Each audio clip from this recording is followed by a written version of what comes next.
We'll be there. Win one from next man up.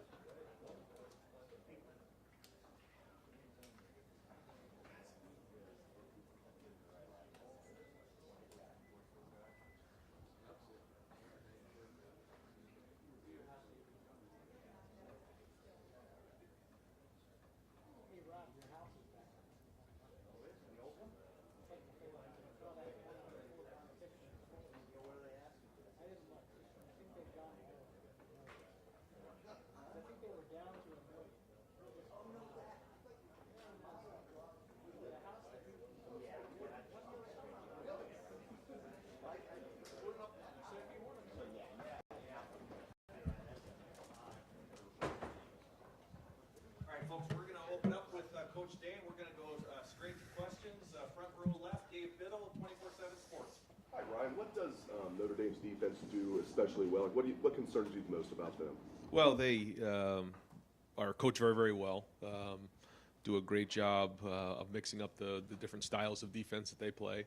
And they have a new defense coordinator, so certainly Marcus has his fingerprints all over the defense. But now that you have Al Golden there, it's a little bit of a different staff. So I think probably just a little bit of the unknown going into the game. If CJ needed to go out of the game for whatever reason, would Kyle be the one to come in at quarterback for you guys? Yeah, in the first game he would. Yeah. We'll go front row right, Austin Ward. From nowhere. All right, cool. Ryan, between Travion and Mayan, do you have a preference for how you'd like, or an idea of how you want to handle the rotation with those two at this point? Yeah, we're going to see how the game goes, but they're both going to play, and they both had very good camps, and we're going to need them both in this game. They I think have really done a great job in all three areas. They've done a good job in running the football, and they've done a good job in the pass game, and done a good job in protection. So. All three of those guys could get in the game. Dallin might even get into the game, but we'll start with Trey, and Mayan will be in there real quick. Where do you see the biggest improvement or difference from Travion from this time a year ago to now? I think when you come in as a freshman, everything's just moving so fast. It's just having a little bit more experience now and going through things, and again, everything you're doing isn't for the first time. There's a lot to be said for that. So I think just overall the banked reps in his mind. Thank you. See you, Jer. Let's go third row left, Dan Hope, 11 Warriors. Ryan Stringer was saying yesterday that he thinks a big key of this game is going to be stopping the run and being able to run the ball. Do you have a similar approach? Yeah, same thing. And that's really where we all start is stopping the run. And they do a good job running the football, so we're going to have to do a great job of being assignment sound and playing with great fundamentals and doing a great job on third down and get off the field. But the same thing on offense, you have to establish the run. It's very, very important, and something we've been working very hard on. Obviously, those were things that didn't go your way in the game that didn't go well last year. How much of a point of emphasis has that been in game planning for his game, of making sure stop the run are big? It's a point of emphasis for every game that we play, though. We have spent a lot of time on it, but not any more time than we have in the past. I mean, that's where the games are won and lost, is up front. So, but have certainly spent a lot of time on that. Right in front of him, Stephen Means, Cleveland.com. Ryan, obviously you're trying to prepare for a game, but there's obviously going to be a lot of recruits walking around here, maybe more than you've had pretty much in your career here. Is there any extra message you have for those guys, and maybe how do you handle that while also trying to focus on top 5 matchup? Yeah, we've had conversations leading up to this game about a lot of our recruits coming to this game, and it's been exciting for them, and we are going to have a big number here. And I think most of the conversation leading up to the game has been had, the recruiting's been had. Now it's time to go play the game and just allow them the opportunity to see what an atmosphere at Ohio State's like, playing in Ohio Stadium, top 10 matchup, ESPN game, just the whole atmosphere, and just take it all in and then picture themselves being on that field. And I think a lot of guys are really excited. We got people flying in from all over the country here to be part of this game. So happy that they're going to be with us for this one. CJ and Jackson specifically, that relationship, since they've gotten here, how have you seen those two kind of grow? Well, I think it started in high school, and then it went on to when they were, in the scout team together. But they were together on a couple of these rivals camps, and they know each other when they were in the recruiting circles, and then when they got here, it started right off the bat. I think they were on a scout team for a little while, and then quickly grew to last year. So they've just naturally kind of had a great relationship and understand each other's body language. We have a good connection. Behind Stephen, Jacob Benj, the Lantern. Yeah, Ryan, just talking about Marcus Freeman and his press conference yesterday. I know Notre Dame's got a lot of Buckeye connections on its coaching staff. Just what's your history with Marcus Freeman and some of the other coaches that have ties to Ohio State? Yeah, it's interesting when you look at both staffs. There are a lot of crossover. We have some Notre Dame folks who are folks that coached at Notre Dame and vice versa. There's guys who are Buckeyes over there or coached there here. So, yeah, I mean, it's a small world and, it's kind of unique, but it's exciting. And I think that's we're all competitive and looking forward to play Saturday night. And Notre Dame as well will start at quarterback, for the first time. Similar to maybe your team last year, just what do you know about Notre Dame's quarterback going into Saturday's game? Very athletic, very talented, highly recruited, very talented. Seeing his ability to throw, his ability to run. So, we got to do a good job. We're expecting a high-level play. Front row red, Joey Kaufman, Columbus Dispatch. Ryan, just to follow up on Kyle being there behind CJ in case of injury, obviously you have a couple of guys, him and Devin, what do you feel confident about Kyle in that number 2 spot for this week? Well, he's been in the program for a couple of years, and Devin's he's right there too. He's working really hard, and as the season goes on, he's got to continue to grow. But going into this first one, Kyle just has a little bit more experience coming into it, understands the offense just a little bit more, has a little bit more under his belt. So, we feel like if we need to, that he would be the guy. For this game, is that something you keep open throughout the year, having both those guys competing for the back? Well, they're both gonna, things change, but right now it's Kyle, and we'll just keep, see where it goes. Those guys got to show up every day and compete and get better. In Devin's defense, he's only been here for about 7 months, so I think Kyle's ahead of him right now just because of his experience, and we just want to make sure those guys continue to get better. And when they have an opportunity to get in the game, then they got to go prove that they can do it in the game, because one of the hardest things is being a backup quarterback, where you're getting you're getting certain reps in practice, but you're not getting game reps.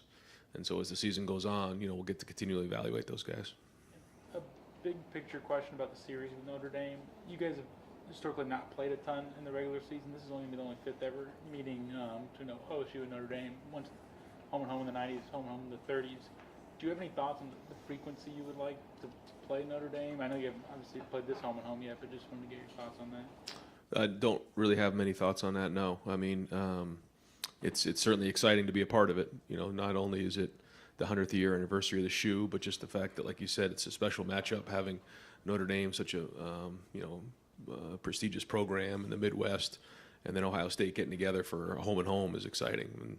And we saw this on the schedule a couple years back, and here we are. Right next door, Tim May, Letterman Row. What kind of, how many more minutes of sleep do you get a night leading up to this game, knowing you have this starting quarterback back, and what he can bring to the table, and where do you see him stepping up headed into this one? Yeah, it's a different feel from last year.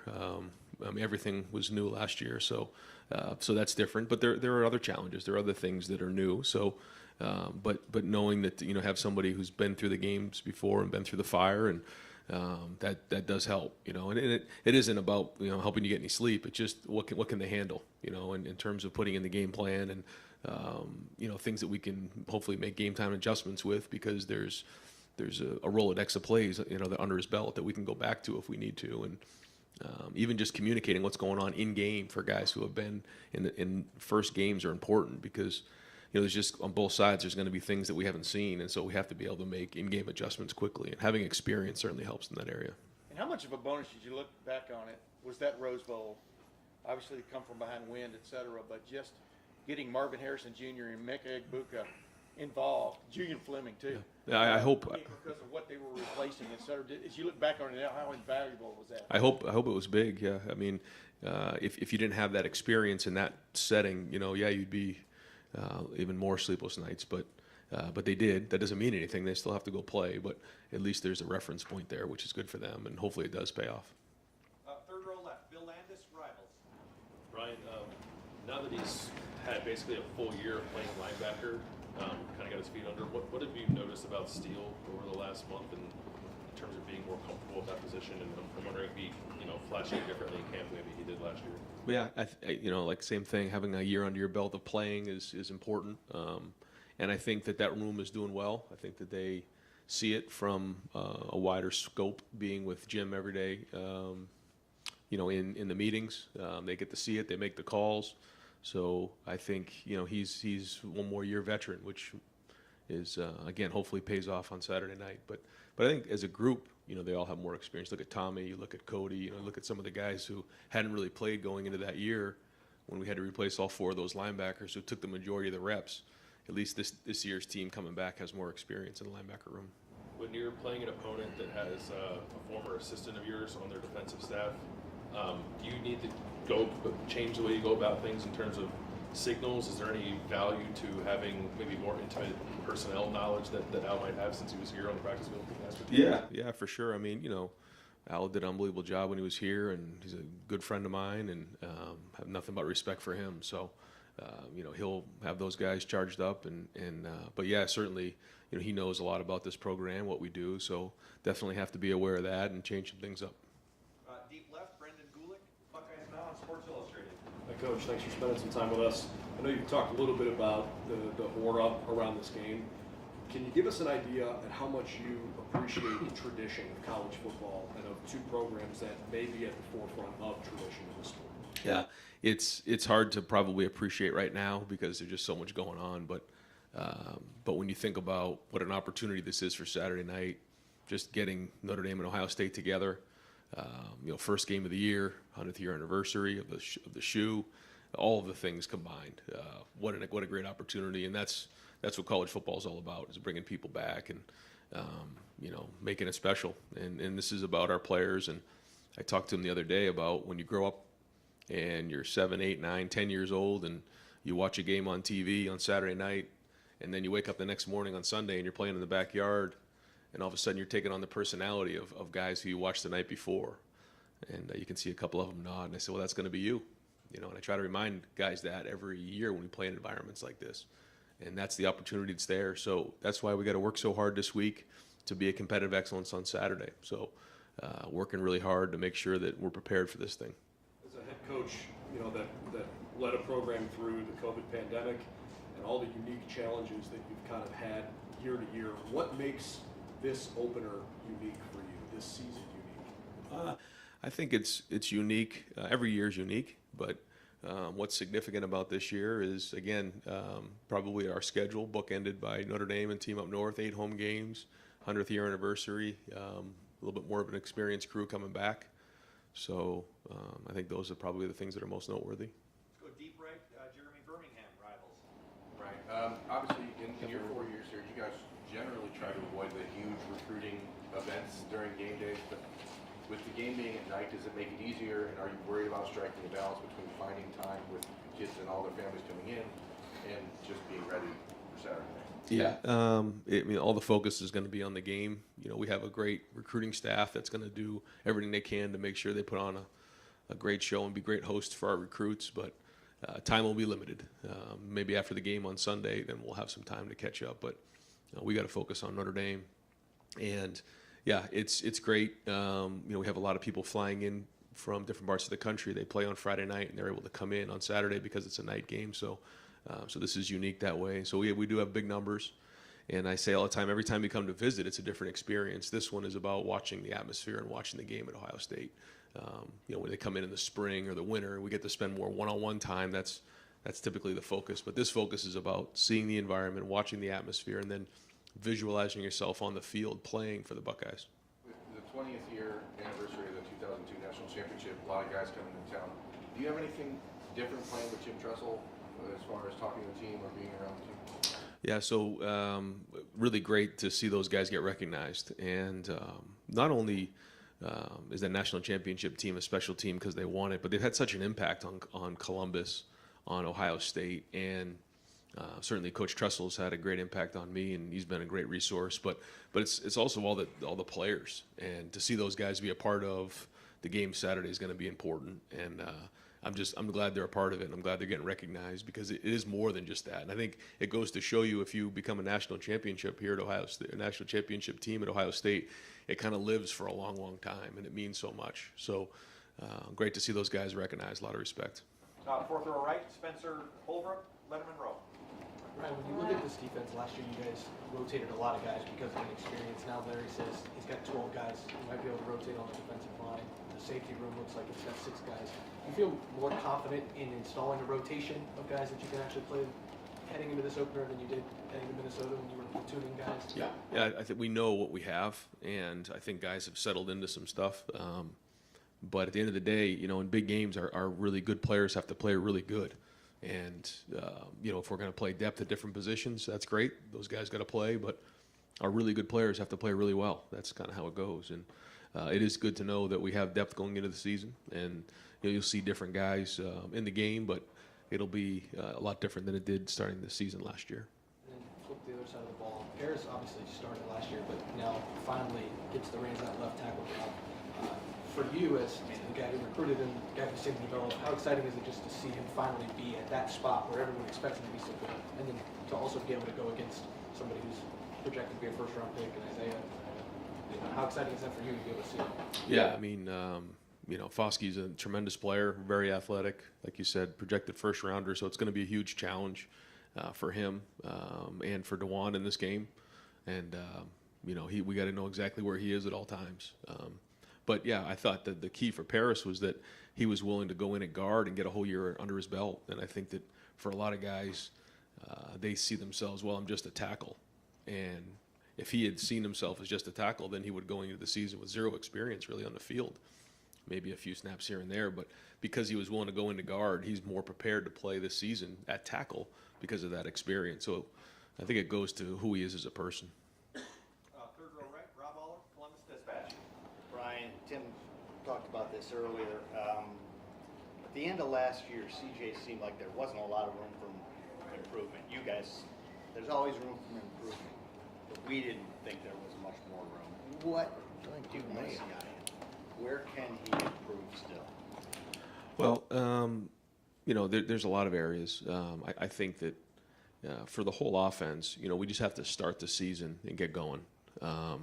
When you kind of go through the season we went through last year, finished with the Rose Bowl win, you go into the off season, it's a whole different group. We move some pieces around. Some guys move out, some other guys move in.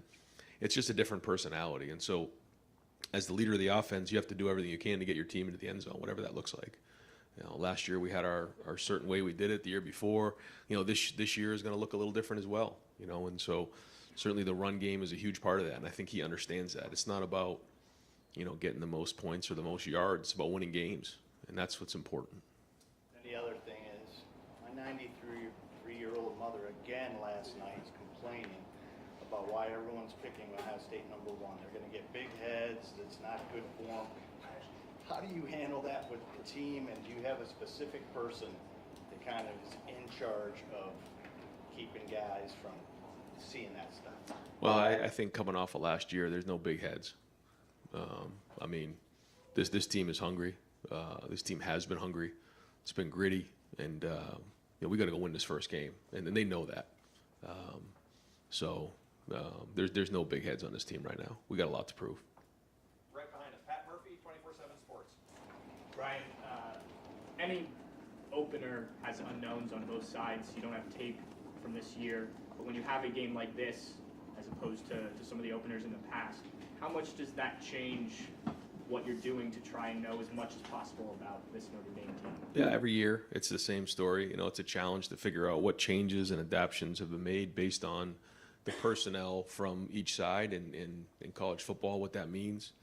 I think maybe in the NFL, when you're drafting, you know, the system's a system, but when you have new coordinators move in and out, and when you have different players moving in and out in graduation, different things, it changes. And so you try to do the best you can to project that, but then in game you have to have a good contingency plan that you can move quickly and adapt and think on your feet. You talked about Paris and DeJuan, but the offensive line as a whole, we've talked about the depth a lot, but how do you feel about that starting group, and what challenge overall does Notre Dame present with their defensive front? Well, they play multiple fronts, and they're good. They're strong. They're powerful. They're athletic. The linebackers play hard. They do a good job against the run. But you know, I feel good about where our offensive line is. I think that we've had a really good camp. I think Justin's done a great job with them. But now they've got to go put it on the field, and that's all that really matters. You know, and I think that's just across the board. You know, you go through so much training so much training for just these few opportunities to play. And so now it's time to go to be competitive excellence, and that's what matters the most is what we do on Saturday night. So I'm excited about what I see, but at the same time, we got to go put it on the field. Second row left, Steve Hellwagon, 24/7 Sports. Yeah, Coach, your offensive players have said routinely that the defense is much improved. They haven't got as many big plays perhaps during this preseason. Which area of the defense, stopping the run, the pass rush, maybe the secondary with pass defense, which one has maybe made the most improvement out of all those areas, I guess? Yeah, I don't know. I think when you look at the front, I think that they are certainly creating a lot of disruption up front and getting after the quarterback and, creating problems up front in the run game. The linebackers are much more improved. They're seeing things and diagnosing things faster. But the secondary as well is playing at a pretty high level. So I think across the board, it's just an overall improvement. I think that the guys are playing with more confidence. I think it's probably the combination of guys on that side of the ball with more experience and then embracing a new scheme. And just curious what the assignments will be for your assistant coaches up, down for this game. Yeah, I think we've gone back and forth on that. I think on the offensive side, we'll pretty much stay the way we've been, and I think Jim's done it a couple different ways, and we're gonna kind of decide here towards the end of the week what he's gonna do. Front row middle, Bill Rabinowitz, Columbus Dispatch. Right, even though you have an experienced team, you're playing at home. What's it like for a coach before the first game of the year? Because there's no preseason. You're playing a top opponent. Just kind of your mindset right now. I think it's just to try to have a great day today, because again, we talk about it all the time. You can plan for the future, but there's nothing you can do about the game yet. All you can do is just have a great day today and focus on the fundamentals, focus on getting better, making sure that everything's clean today in practice. And so, Saturday's going to come and go. How prepared are we going to be when it gets here? And that's really just has to be the focus. I can't sit here and tell you that you sleep well at night, because you just don't know. Anytime you have a new team, but there is more experience with this group than last year, so at least you have a reference point. But every year is new, and there's going to be a lot of excitement in this game, and we have to come in and play well.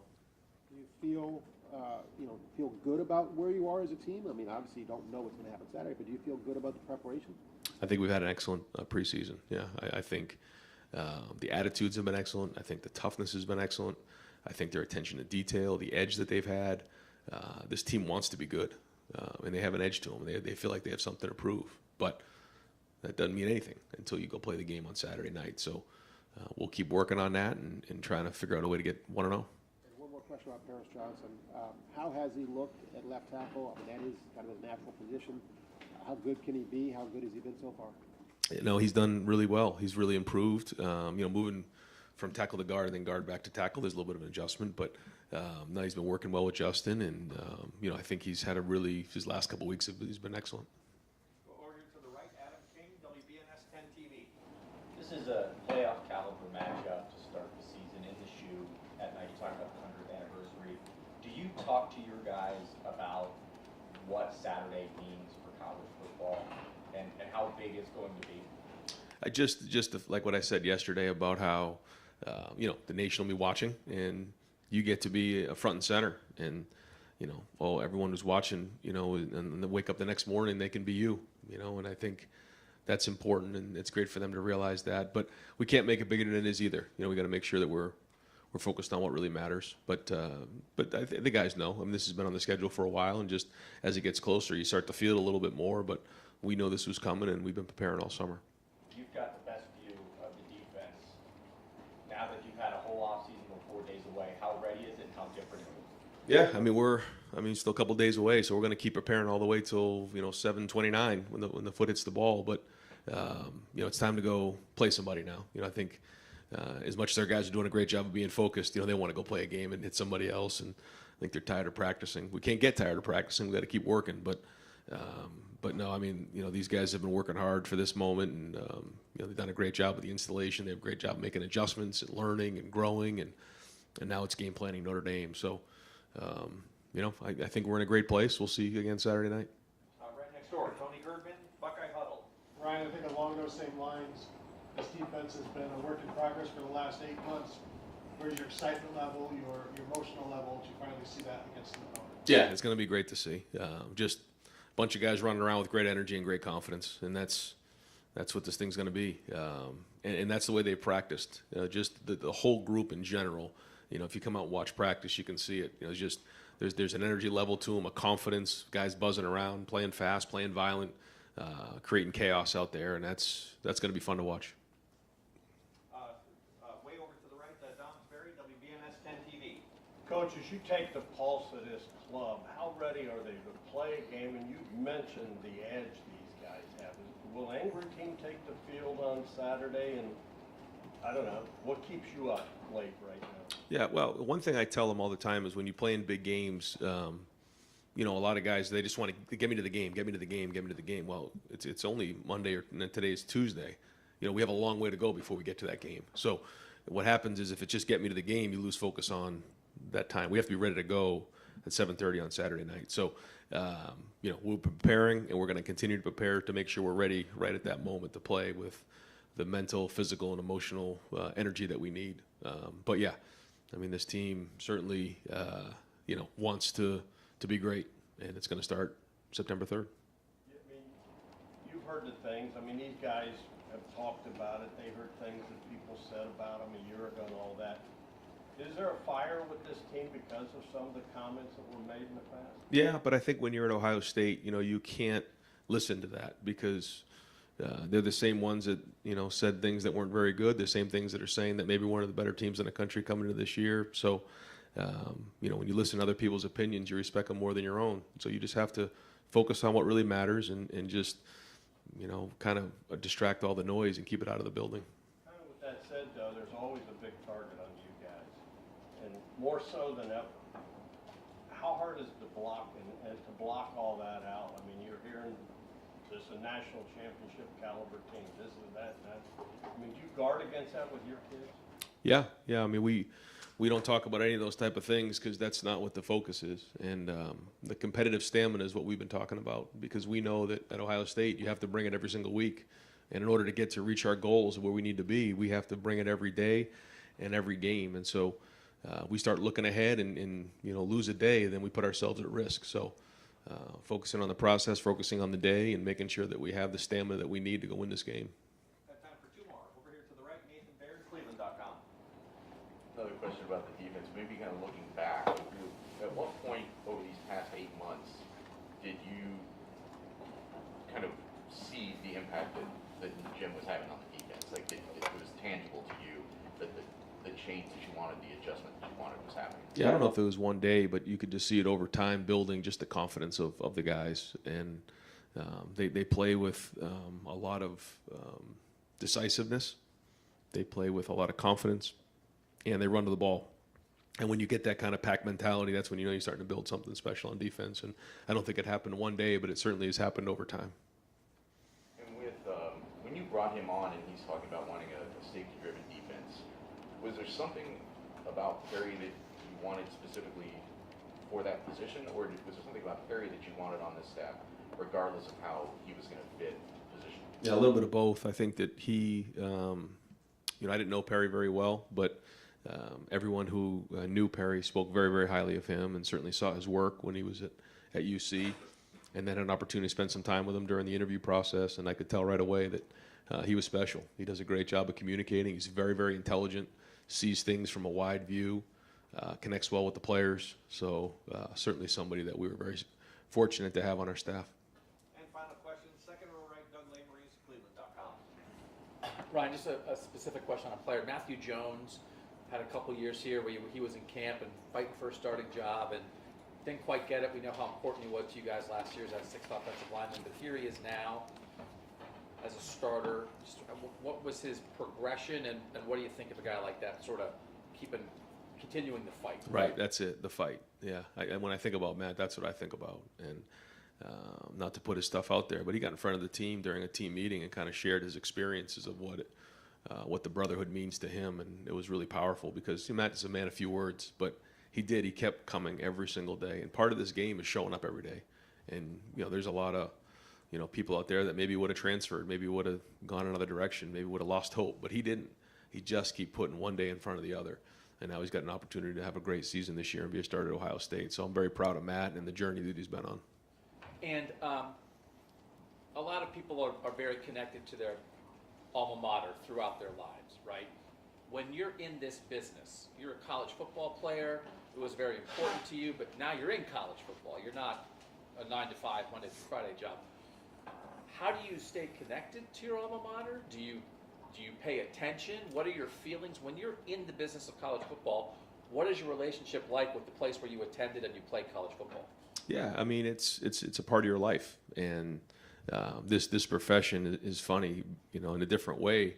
When I grew up, I used to watch the New England Patriots, and then I was coaching for the Philadelphia Eagles and went into Foxborough and played against Brady and Belichick, and I felt like I didn't know if I should cheer for the Patriots or try to beat them. And it's just this world is a small world, and you certainly being part of the University of New Hampshire for me was a big part of my life, and certainly it catapulted me into my career, and so that's been very important to me. But I think for everybody it is, and it's a part of their life. Yeah. And not a joke question.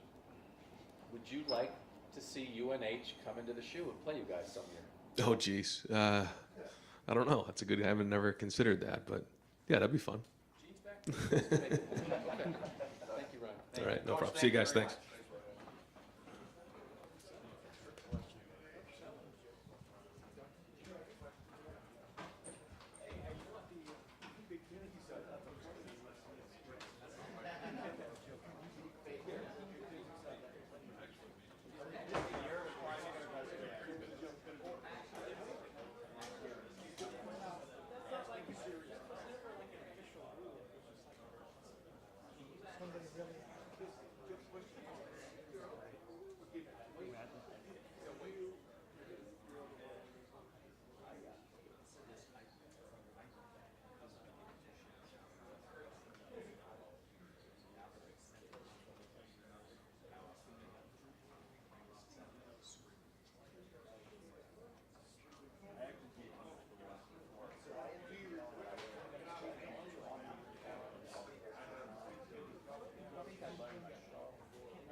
Coach Knowles for only about 15 minutes today. I'm going to open up the questions. We'll go far left. Justin Holbrook, WCMH. When you first came here, you said this is a job that you dreamed about. What's going to be going through your head when you get to go there for the first time and be part of the game day that you've wanted for a while? Just doing the job at that point, right? Just calling the first play and then calling the second one. But that's all I'll be thinking about. How do you keep your players in that same mindset for such a big game and calm their nerves and not think too far ahead? Well, it's leadership. It's living that and showing them that this is how we operate under pressure. Also by putting the pressure on them during practice, right? And then what I tell them on game day is all their mistakes are on me. So during the week, I make sure they know about their mistakes, and I'm hard on them. But on game day, all their mistakes on me because if they're not ready, it's my fault. Move over here to the far right, Coach Nathan Barrett. Cleveland.com. James, what does Iliano in particular bring to the staff? You want a safety-driven defense, so you probably needed a specific person to lead that position. How does he do that, and what else does he bring to that group? He's a very smart coach, great attitude, always learning, has experience in similar systems, aggressive recruiter, really does it all. He's able to have opinions, valuable opinions for me in terms of game planning and managing our safeties and what they can do and what they can do best. And for you're brought here to obviously implement a scheme, but also to maybe make some more mindset changes to this whole defense too. How inextricable were those two things? Did you feel like changing the scheme brings the other thing? Did you see those as two separate goals that you had to try to achieve?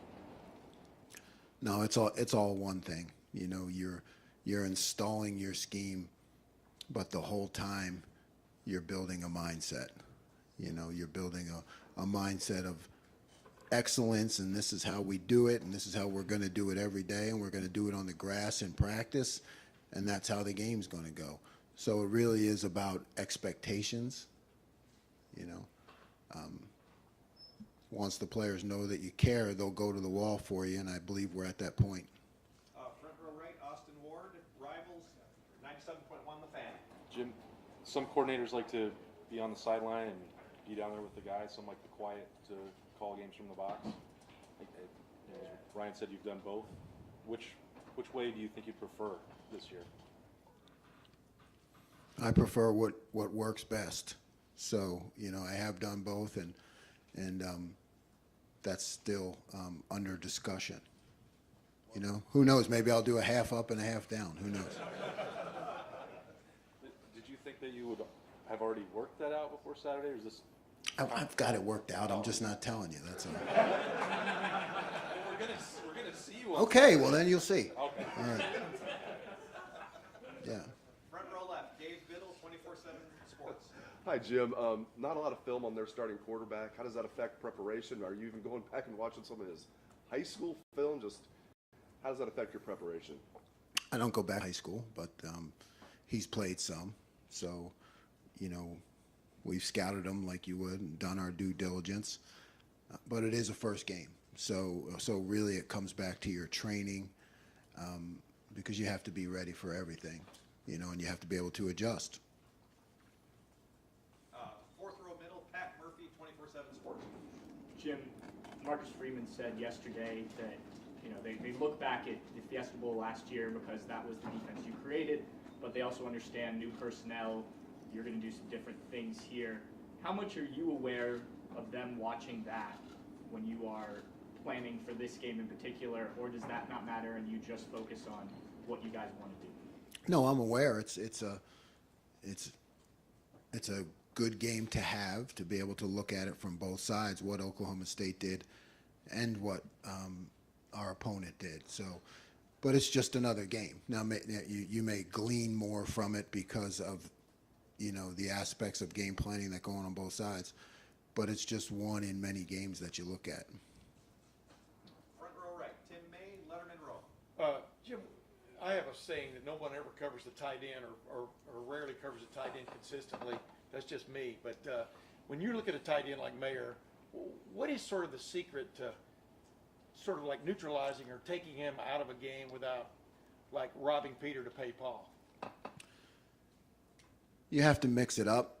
You know, you have to blend in different coverages and people who are on him coming from different directions. He's an excellent player. He's an NFL player. He has that ability to lean into the coverage, find the open spot.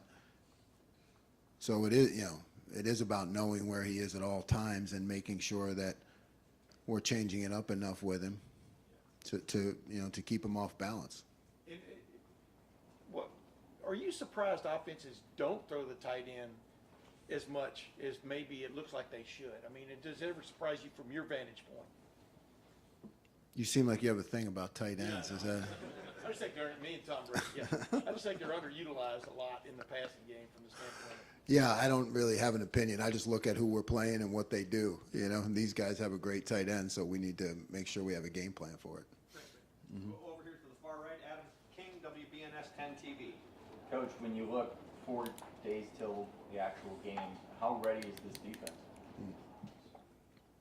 We're ready. We're 100% ready to go. This is your first time running into the shoe. It's a top 5 matchup at a night game. Are you going to take a moment before kick to kind of appreciate where you are? No, I'm gonna stay focused and in a locked-in mindset and do my job. That's what the players need. Fourth row right, Spencer Holbrook, Letterman Row. Jim, when you first got here and you take a look at the personnel that you've got available to you, you see Denzel, what he did as a true freshman. Now, carrying into year 2, where have you seen him from when you saw him in January to now take the biggest step in his career? His feet, his confidence, you know, breaking on the ball. He started out as a very good player, and now I believe he has the potential to be a great player and to compete on a national stage. And when you can say that about your corner, then you're in good shape as a defense. You had really good corners last year in your defense that finished third nationally. How you talk about how it's a safety-driven defense. People talk about the defensive line making sure to get after it, but just how important are just good cornerback play and what you want to do? They're on an island. It's a safety-driven defense, but that's only because you have great corners. That you can kind of put into isolation at times. We try to give them help. We try to keep the disguise concept enough so that the offense doesn't know when the corner is getting help and when he's not. But it's extremely important to the defense that those guys are competitive and confident in making plays. And we're getting ready to wind her down. Second row right, Doug Lameries, Cleveland.com. I don't know if you'll answer this or not, given the previous no, but you've been in this business 35 years. You've been at some great places. Not that you're going to think about it when you take the field Saturday night, but in the preparation for this game, when you've been getting ready for this,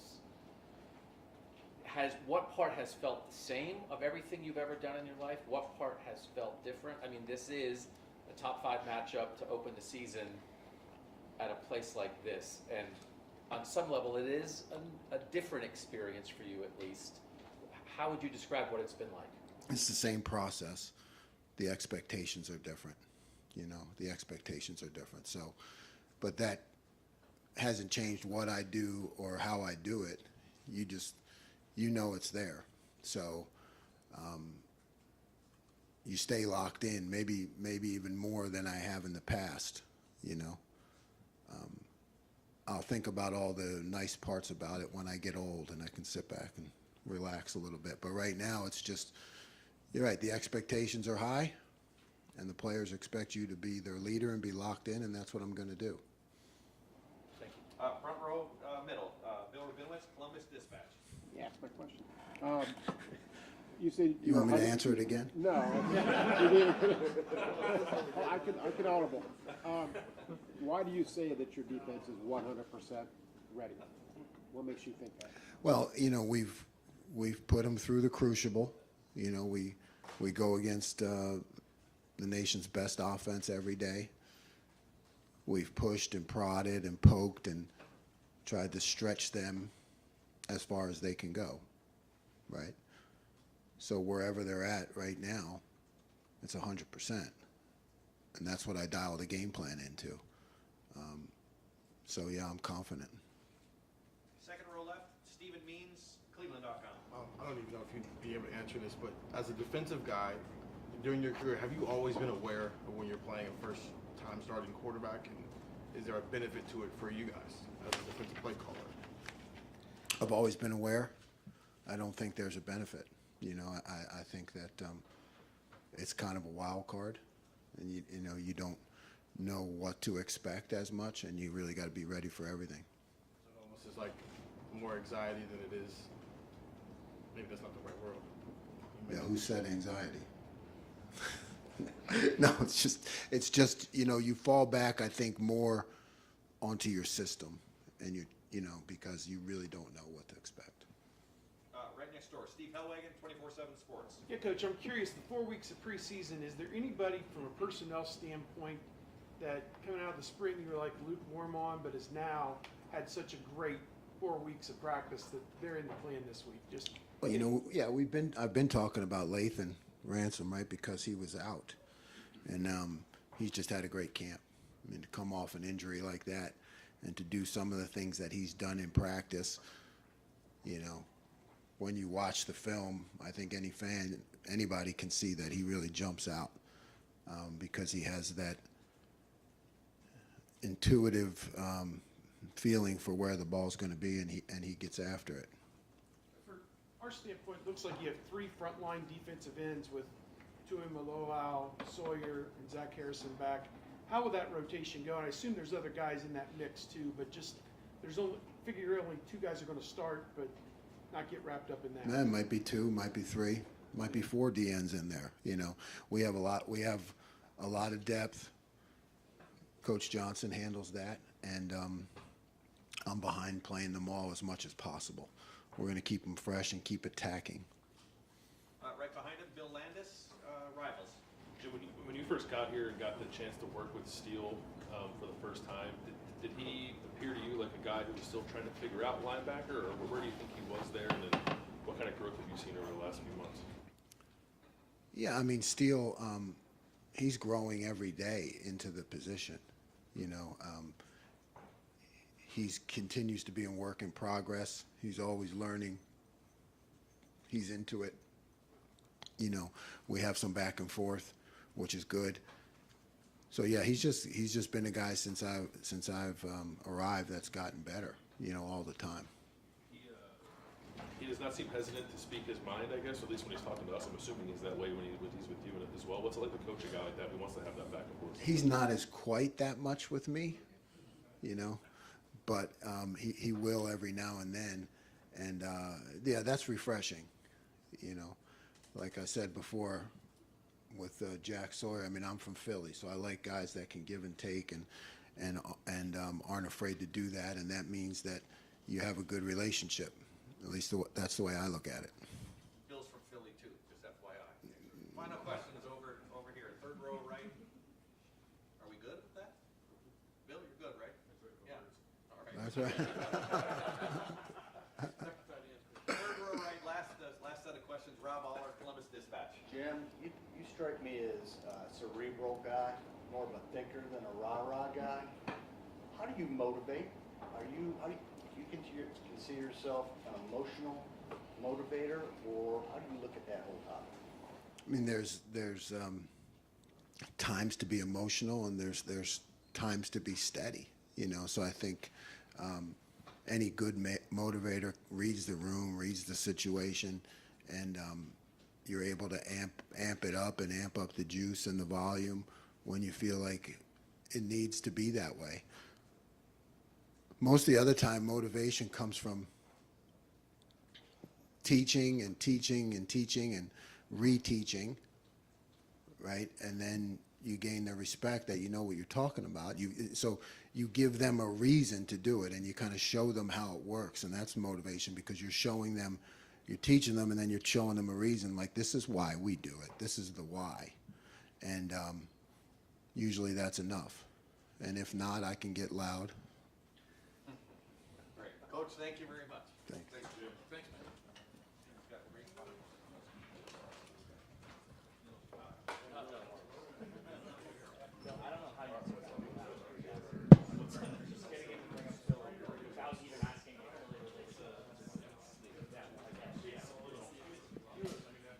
All right, folks, we're going to have a little lightning round here with our student athletes.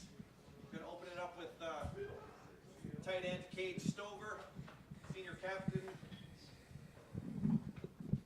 fourth-year captain, rather. We'll open up over here to the right, Austin Ward, Rivals, 97.1 The Fan. Jay's talked all month long, really all year, about wanting to see more toughness from you all. I know that that's one of your strengths, but what tells you that 1 through 85, this team is tougher than it was last November? I think when you come out and have a camp like we had, and I mean, pretty much leave pads on for most of the camp, and nobody can play, and people get after every single day, and you still hear pads pop on day 14 like they were on day 2. I mean, that means you're getting somewhere. Works for me. Third row right, Rob Aller, Columbus Dispatch. You guys tune out the noise. Everyone, half the country's picking you number one. What do you do when you hear that as a team? Is that kind of part of the responsibility of someone in your position? Yeah, I mean, I think the main thing for this generation, I mean, you put your phone down. I mean, if you don't read what everybody says, you don't hear what anybody says, you don't know. So, and a lot of times that comes through all the social media platforms. So, I mean, they can put us, I mean, dead last in the country. We really don't care, to be honest with you. Front row right, Tim May, Letterman row. Cade, I was asking Ryan Day, does he sleep a little bit better knowing he's got a veteran returning quarterback who played on an extremely high level last year? I didn't ask exactly that way, but I wanted to ask you from a player standpoint, from confidence-wise with this offense, what does it mean to you knowing you have this veteran quarterback back who's done it at the highest level? Yeah. Just how much more peace of mind do you have about what's coming, I guess? I mean, it's more of a security blanket. I mean, CJ, I mean, it's the most talented guy I think I've ever seen with the football in his hand. So, I mean, knowing that, and I mean, having the confidence in him to do what he's going to do, like we've all seen before. I mean, that's huge. I don't know if he sleeps any better at night because of that, but I mean, we love having him back there. Third row left, Dan Hope, 11 Warriors. Hey, obviously, you know, big games last year, you guys didn't have the success running the ball that you wanted to. What gives you confidence that you guys will be able to do that better in this week's game?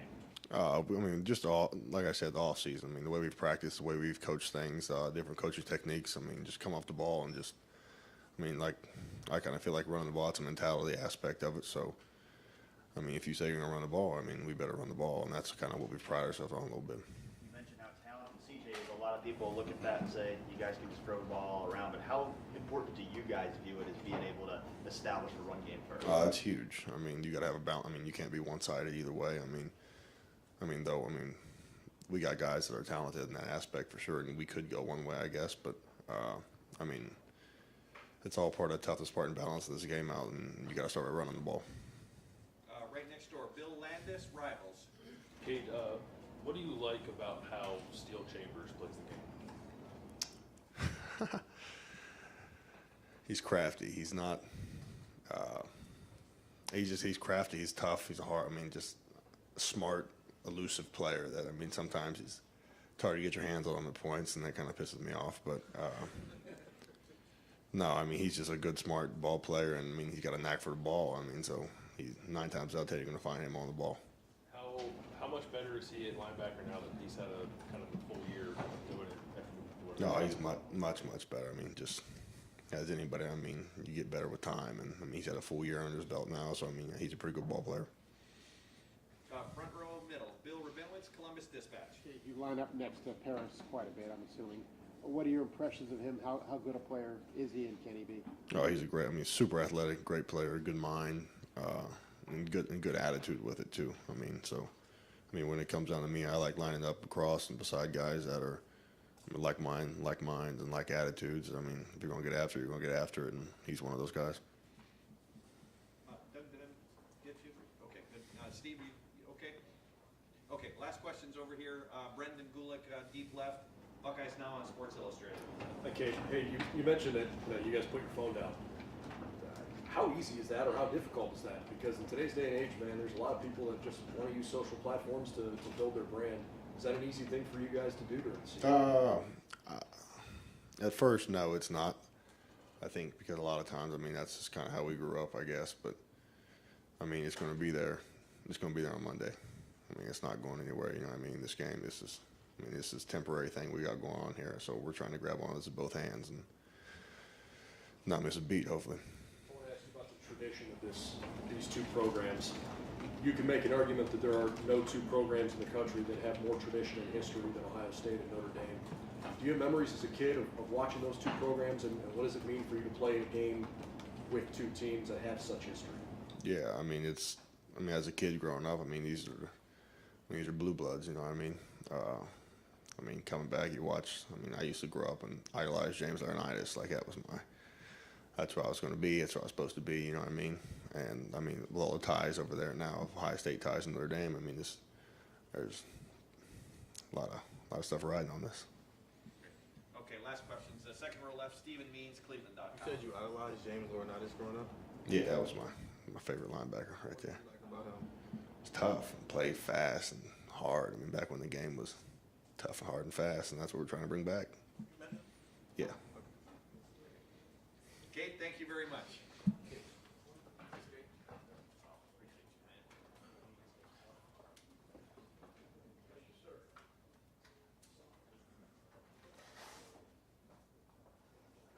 think I saw Ronnie Hickman. We'll have him up here shortly.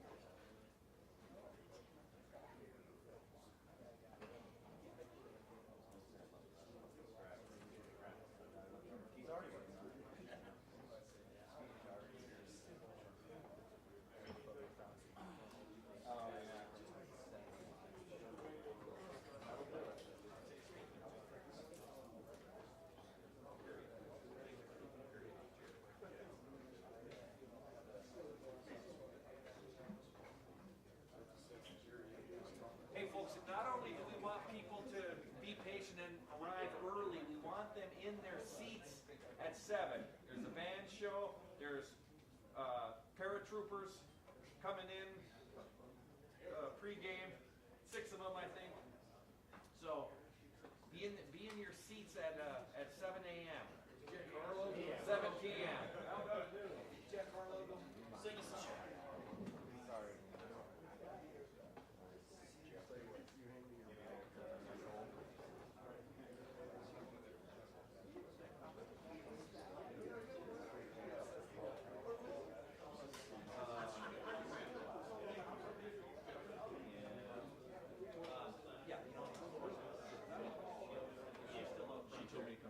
Oh yeah, that's fine. We'll get you one. I mean, it might not be from game day, but that's fine. I'll just make it. Yeah. Okay.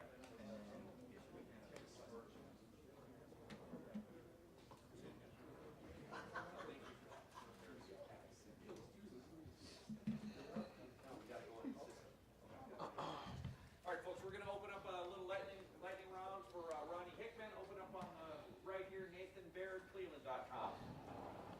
What sort of impact has Perry Eliano made on your group, and what do you like about him in that group? Just his. Just his knowledge of the game. You know, he's been around a lot, and he's been around a lot of elite guys. You know, just coming from having Sauce and Kobe over there at Cincy. But you know, he knows what he's talking about. The tips that he gives us and stuff to look out for. He kind of makes the game seem easy. You know. His personality too, though, seems unique. I mean, he's probably even more so around you guys sometimes, or maybe not. Or if you're nodding your head, like you get some of that too. Does that help loosen things up? What's an example of how he? Yeah, I mean, if you ask, myself or one of the other guys in the secondary room, we talk about it a lot. But Coach E is probably one of the funniest guys I think in the facility. But just off the fact that we're with him a lot and he's not with everyone else, we always say, I wish, to the other position groups, like I wish y'all could see Coach E in meetings. Just that energy he has. He doesn't miss a day. So we know he's going to bring that. So we just got to match that energy. We'll go 4th row right. Spencer Holbrook, Letterman row. We talked to you at Big Ten Media Days. You were excited about defense. We talked to you a couple times in training camp. Just to finally be able to roll this thing out, almost like Brandon unveiling what you guys are about to do. How exciting is that for you as one of the leaders of the defense? Just really can't wait. You put in a lot of work for it. In the summer, in the winter, all those workout hours and stuff like that. Just finally be able to show the world and show everyone what we've been doing. Cade said it before our practice yesterday. The time is here. Get to show everyone what we've been putting in. So I'm excited, and so is everyone else in that room. This defense was called safety-driven by Jim a couple different times. You guys know that. But how important is it for you guys as safeties to have really, really good corners on the outside to be able to do what you want to do in this defense? Yeah, having guys like Denzel, Cam Brown, and the younger guys in the room, just knowing that those guys can kind of take care of their side, and that when it's time for that one-on-one with them, you have confidence in them, whether that's feeling like you don't have to shade over there as much and stuff like that, being able to play other things. But just knowing that those guys are out there and they can handle their own is a huge feeling for any safety. We'll go 4th row left, Jacob Benj, the Lantern. Yeah, hey Ronnie, we talked with Tanner Mcallister either last week or the week before, but he said that you and him gelled immediately, clicked together. Just both of you guys are veterans, have experience as safeties. Just from your vantage point, how do you and Tanner work together? Yeah, Tanner's come from, with him coming from that defense that Coach Knowles had at Oklahoma State is huge. He helps not only myself, but anyone else in the room. Last night I'm watching film with Lathan and Cam, and he calls up T-Mac, hey, what would we go to in this check? And, he's right there on the spot with the answer. So just having someone, not only in the same room, but on the field with you at the same time that you can trust and go to. And we have a really good connection. There's some stuff out there that we kind of it just happens on the fly. We get in the film in the meeting room, Coach E may ask us, did you guys go over this? And we're like, no, it just kind of happened that way. And just having that comfortableness with the other guys on the field is huge. Front row right, Austin Ward, Rivals, 97.1 The Fan. Ronnie, you barely had a chance to play with Josh last year. The opportunity for you two to team up, what can that be like? Are you excited to see what he can provide this starting Saturday? Yeah, I mean, ever since I came in, I've been able to watch Josh be the great football player and the great athlete that he is. So, unfortunately, I didn't get to see it throughout the whole season last year, but it's nothing new to me. I knew what type of player Park was, and I knew what he brings to the table. So I'm super excited for him, and I can't wait to see him have a great season. Right next door, Tim May, Letterman row. Yeah, we're talking about this in Indy, and here you are now. But it seems like every time Jim Knowles talks to us, excuse me, I have a lozenge. he brings up Lathan Ransom and how Lathan Ransom is playing and stuff, and what have you seen, and do you expect big things out of him, maybe from Jump Street? Yeah, I touched on it, I think, last week. I said Lathan was probably having one of the best camps that I've seen, throughout my 4 years here. Just his ability to find the ball, whether it's punching it out, making the picks, or just coming down in physical. You ask anyone on the offensive side, they know how physical number 12 is. So just seeing him bounce back from that injury, I don't even think he was supposed to be healthy by now. But seeing him go to work in the offseason, and if you've been in the pit, if you've been hurt, you know how tough it is and how hard it can be to stay attached to something. And just seeing him grow and mature off the field and on the field is huge. I'm excited for that kid. What jumps out about Meyer, everybody pronounced it, their tight end, from your vantage point? What just jumps out at you about him? He's a great athlete. I think Notre Dame does a great job of scheming him up and getting him the ball in different kind of ways. But, yeah. Right behind him, Doug Lamerise, Cleveland.com. Ronnie, for any defense when you're getting ready to face a quarterback who's making his first start, we know Buckner played some last year, but what's the prep like for you guys when, maybe there's not a ton of film on that quarterback? I mean, it's a great quarterback. Like I said, we're going against a great offense, and they're going to do what they need to do. They're going to prepare him now, and we're just going to treat it like any other quarterback that we're preparing for. And for this defense, when you have an offseason like this where you're installing a new scheme and you're getting used to new coaches and all the work you guys have put in, can you just describe sort of emotionally, mentally, like right now, where you are? Are you nervous? Are you anxious? Are you excited? Are you curious what this defense is going to be like? It's, there's a lot of the same guys, but this is a new defense. How are you feeling getting ready for this game? I mean, after last year, I feel like I've gained some more experience as far as the nervousness before games and stuff like that. But you kind of, as far as that, you got to treat it like not any other game, but you just got to approach it like, you've been doing this. This isn't anything different than what you've been doing all your life. And as far as the defense, I'm just excited for everyone else to see it. We've been getting more comfortable each day we go out there and dial in on things. But like I said, I'm excited for it, and I can't wait. And right behind him, Rob Aller, Columbus Dispatch. Coach Noel seems like a thinker more than a rah-rah guy, but he says he can get loud. Is that true? Have you seen him get loud? And how would you describe him as a motivator? How does he motivate?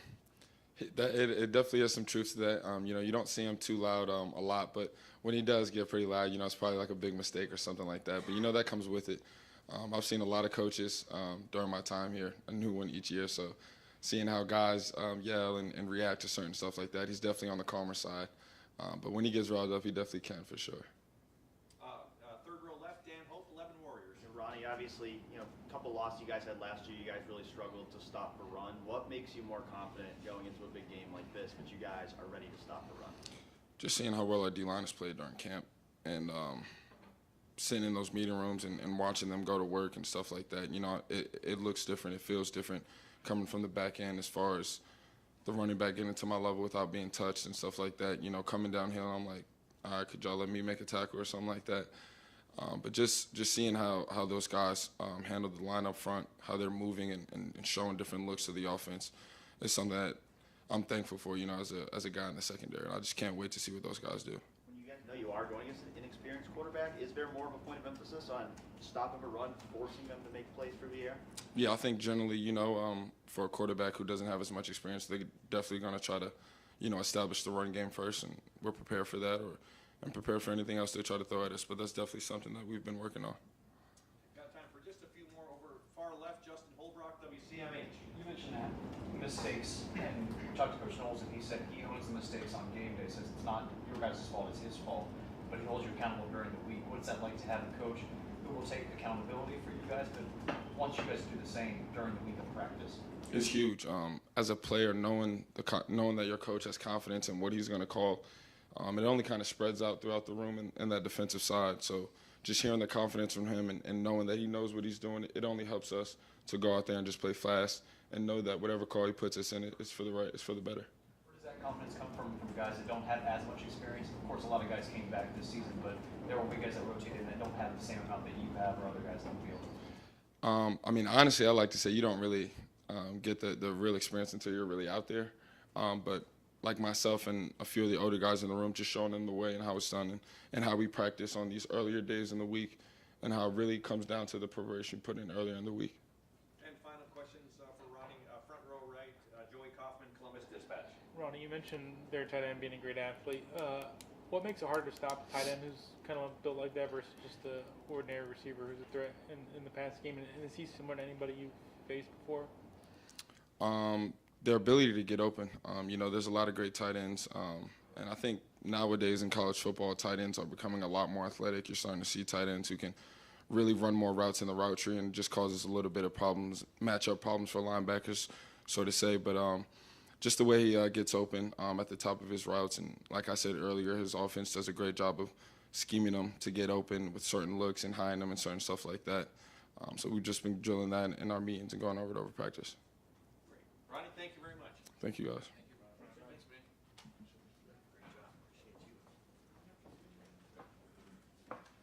Remember how hard it was to get ice cream at Michigan State once upon a time in that old press box? It's like frozen solid, super frozen. I know it's turning into free meal. You can't even get one hot dog or pretzel with your voucher. Yeah, speaking of that, bring a lot of fives because meals are going to be $5. Potatoes $5. Meat $5. This week, Cash to you. potato, $5.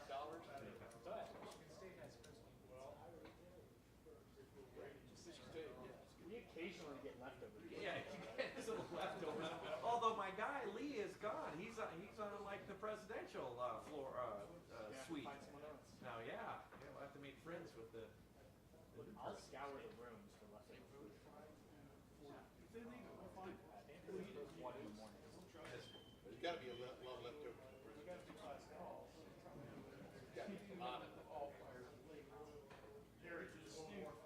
Yeah, hoping for Paris Johnson, folks.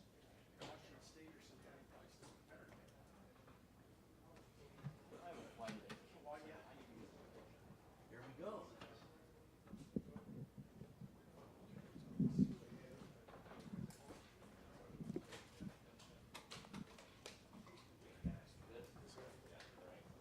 All right, folks, we're going to open up with a lightning round for Paris Johnson. Second row left, Stephen Means, Cleveland.com.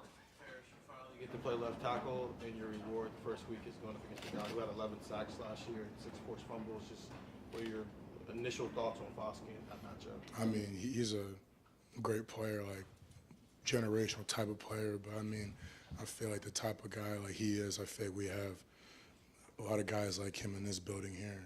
So I feel like I'm blessed to play for a program that has the same type of talent and ability across the board. So I feel like we have the best preparation here. Excited that that's what you get to? Oh yeah, I mean that's why I came here. I want to go against the best people, every week. But I feel like it should be harder in practice too. You know what I mean? The type of people we have in this locker room. We'll go front row right, Austin Ward, Rivals, 97.1 The Fan. PJ, Coach Day's talked all month, all year about wanting this team to be tougher. What tells you 1 through 85 that this roster is tougher now than it was a year ago? Honestly, I just think how much closer your team has, because I feel like it's like if you're really not close with somebody, you can't be as honest with them. You know what I mean? And I feel like when you're closer as a team, you can be tougher on one another, and you're going to be able to, hit somebody in the face and be able to look at them and say, hey, I'll bring him more next play. And being able to keep doing that, it really sharpens the man across from you a lot more, which will translate on the field, Tired of hitting your teammates? Oh, yes, I am, yeah. Okay, next question for Paris, front row middle, Bill Rabinowitz, Columbus Dispatch. The transition back to tackle, how smooth has that gone? I would say with the help of Coach Fry, it's been a really good transition now. I've had my times where I may, early on in the spring, there were some slower moments, but I feel like, it's all been positive, you know what I mean? And you're able to see the progression I've made from guard back to tackle. And so many people are projecting you as a potential first-round pick, a high first-round pick even. For a game like this, I know you're thinking about the game, not that, but how important is this game to you? Oh, this is the only game that I have my opinion. I'm not thinking about the game after that or the game after that. This is the most important game. And like you said, with the draft stock and everything, like my mindset, I try to remind myself every day, that stuff, the NFL will always be there. And you know what I mean? And if anything right now, trying to think about that as a distraction, because the most important thing to me is beating Notre Dame. You know what I mean? So this is the most important game to me right now in this moment. Then next week when we talk, then Arkansas State's going to be the most important game to me. So I feel like that's the only way you should look at things. Front row right, Tim May, Letterman Row. Yeah, we've heard a lot about it. Barrett, you've gone against it every day in practice, and I'm just wondering, what are people going to see about this defense? I know you're not going to give away secret stuff, but what are people going to see from this defense Saturday they didn't see last year? I just think our defense plays a lot faster, and I feel like as an offensive line, there are times in practice, like, man, this is the same guy linebacker, but when we ran counter, he didn't play like this. Same exact guy. You know what I mean? So I feel like just the speed of everything has just changed. You know what I mean? And I think that guys just feel so comfortable in our defense that they're just, showing all their abilities. So it's exciting to see. Hey, give me one name of somebody up front that's really caught your eye on that defensive side of the ball. A lot of people have been talking about Mike Hall through this camp, et cetera. I just throw that name out there, but who has caught your eye? Mike Hall's caught my eye, for example, since he got here. He's physically just a strong human being. But I would say Zach Harrison and JT. Honestly, I can name all the defensive ends. I can go down the list from top to bottom on our defensive ends. I think they've all just, been outstanding, Thanks, man. Over here to the far right, Nathan Barrett, Cleveland.com. You were in this position a year ago where you're starting the season, you had some experience as a true freshman, and now you're in the starting lineup, and I don't know what sort of nerves you have, but anything, where is Donovan Jackson? Because he's now in that position a little bit. Are you helping him with that, and just how do you feel like he has come along in camp to this moment?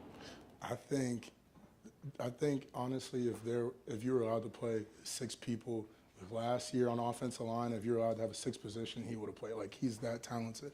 So I think with me, just me and Donnie are like this. We're talking all the time outside the field, and I feel like the way I want to help him this season, because he has all of the God-given ability, the way I want to help him this season is the way I feel like Thayer Munford and Nick Petit helped me last year when I started, which is just always talking to me about stuff.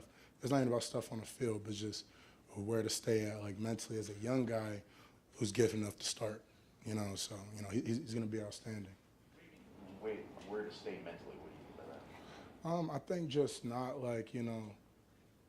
overthinking things. You know what I mean? Like, he doesn't really have that problem, but just trying to prevent that as much as possible. Like, Donnie's a guy where he doesn't really make a lot of mistakes. So when he does, I'm like, hey, Donnie, are you okay? Because he usually doesn't. So I know it's not something on the field. Like, are you okay? Are you overthinking this play? What's the problem? Talk about it, and he's done, and we move on. So he's super talented. There's not a lot of, yeah. Thank you, Paris. Front row right, Joey Kaufman, Columbus Dispatch. Paris, as far as the defense making progress this offseason, you've gone up against them in practices. When did it feel, I guess, they got really hard to go up against? What from just your end, when do you think they started to really kind of turn a corner? I would say since the first day of spring ball with the pads on, just seeing their scheme. Like, there was one day in practice where they ran the same play, every single play, and we didn't even notice because, the way, depending on our formation, that play looks different, but it was the same defensive play every play. And from that moment in film, I'm in the locker room, they ran the same play every single time. I was like, wow, you know what I mean? So I guess to me, that's when I knew, this is going to be the best defense that we can prepare for, you know what I mean? So. How'd they do with you with that one play? What'd you say? How'd they do against you guys with that one play? It was pretty good, only because, I don't know, at least up front, it's our first time seeing this new defense. So, I mean, we really weren't taking the time to examine all that. We weren't trying to game plan against our own, team, but, really cool, though, to see it, Did I miss anyone else? Some questions. Okay, third row left, Dan Hope, 11 Warriors. In Paris, Mark Stream was saying yesterday he thinks the key to this game is going to be, being able to stop your guys' running game. Kind of flipping that to you guys. How much do you guys view it as a point of emphasis of being able to establish a run first in this game? I would say that is one of our rules of, as far as what it takes to will win a game is the run game. You know what I mean? Like everybody in the country knows that we can pass the ball. But I feel like my point of emphasis and what we're going to take pride in this season is our run game, moving the line of scrimmage. You know, at least in the offensive line room, that's what we talk about all the time. So. When you look at their defensive front, what do they do well, and what are the things you guys have to be able to do to run the ball effectively? I mean, but just like us, they have a talented room, smart guys. They lift weights just like us. You know what I mean? So I feel like in these type of like matchup games, honestly, it's just that strain and that toughness and just that like willpower to want to move him, you know, more plays than he wants to, you know, stop moving. So that's what's going to take. Is there anything specific that gives you confidence that you guys are going to be able to move the ball on the ground in a way maybe you couldn't against Michigan or Oregon last year? I mean, frankly, I don't try to think about, you know, the past and those sort of things. I just try to take those experiences and just try to use it as motivation and not allow that to happen again. You know what I mean? So I think it's you know, we all have the ability, and that's why, you know, we came here to play, but it's that mental pride of taking pride in the run game. It's not being like, man, like, we can pass protect and we can throw him to Marvin, to Jackson, to Mecca, whoever. You know what I mean? Just being like, you know what, we're just going to call our play, and you guys know what's coming, and this is what's going to happen. So that's kind of been our mindset that we've been trying to have. Last questions. Fourth row middle, Pat Murphy, 24/7 Sports. Harris, just this starting offensive line group, how confident are you that group is ready to go, and how exciting is that challenge, as Dan mentioned, the talent that Notre Dame brings on the defensive line? Oh, yeah, like, because they have a lot of talent, but I feel like, you know, we bring the same type of guys here, and I feel like the training that we get with Coach Fry, Mike Seleni, Coach Mick, you know, even sometimes we're doing our team periods here, Coach Wilson in the background, he has his coaching points. I feel like we have the same type of development, the toughness, as everybody else in the country. So I feel like that's what's going to take, you know, to beat a talented team like this. Like, if everyone has talent, it's going to take that skill, the discipline, and just raw toughness to get it done. You know what I mean? That's going to be a difference maker. Great. Harris, thank you very much. Yep. Thank you, guys. What's the jersey? Harris, what's the jersey? What's the jersey? This is a jersey I got in Brazil.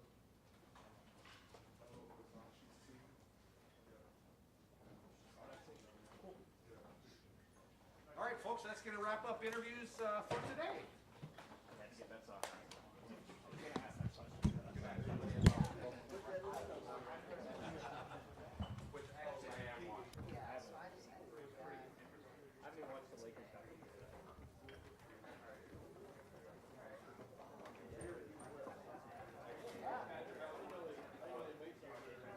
Yeah, well, I thought it was a Mexican team or an Argentinian team, but it was a different logo.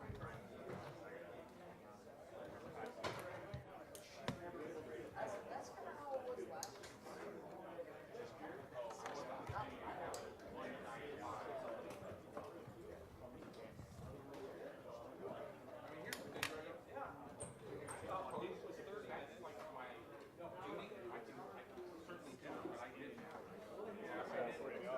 Thank you.